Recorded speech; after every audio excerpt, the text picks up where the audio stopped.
sounding like a slow cycling automatic weapon. The noise caused her to jump and stop walking. I pointed at my rounds. That's where you need to be. I'm impressed with your shooting, I really am.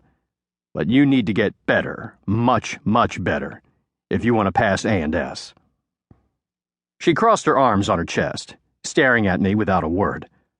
I blinked first, glancing down from her gaze and fiddling with the Springfield 1911 in my hand.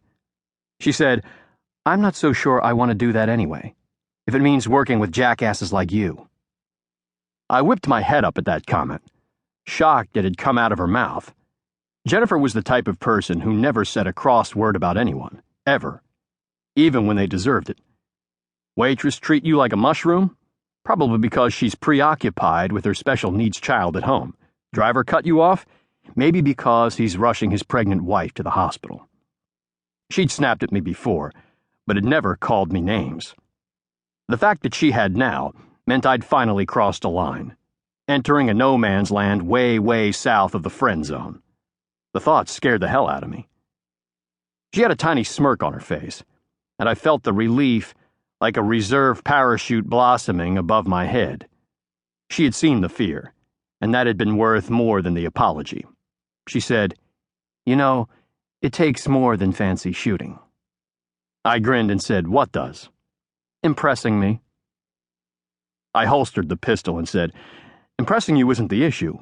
You need to impress the Taskforce, and that's going to be a very tough thing to do." Once upon a time, I'd been a true blue counterterrorist commando in an organization so secret it didn't have an official name.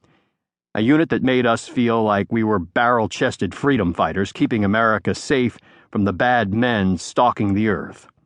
Most probably still felt that way. I knew better.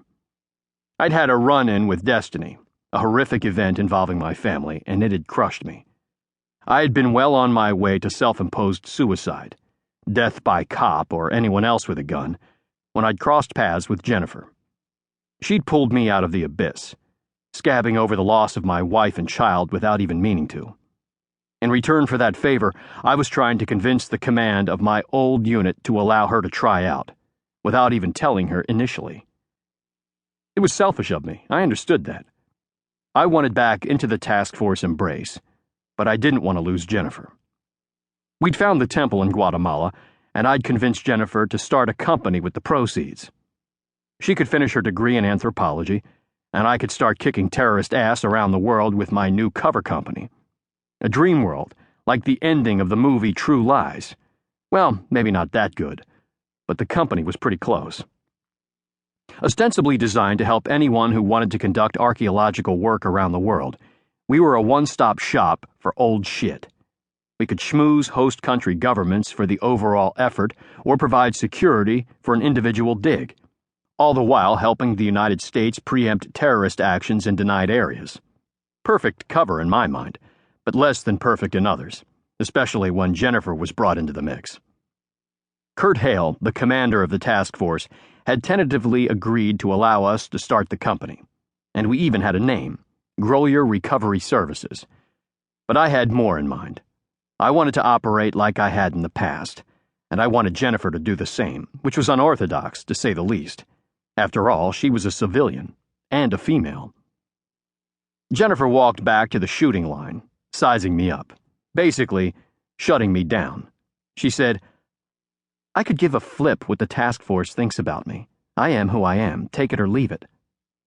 Here we go. The task force was a he-man, woman-hating organization like no other. You hear about Wall Street in the 80s, or NFL football teams, but none held a candle to a bunch of operators who'd spent their lives in a Darwinian arena, where getting to the top of a career field didn't mean risking bankruptcy or free agency, but death. There was no comparison. We were the perfect gentlemen with our families, but definitely Neanderthal in our perceptions of the fairer sex when it came to the job.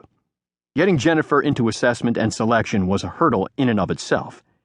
Getting her through it would be damn near impossible. I knew this because I would have been the first person who would have cut the legs out from underneath her. Before she'd saved my life, that is.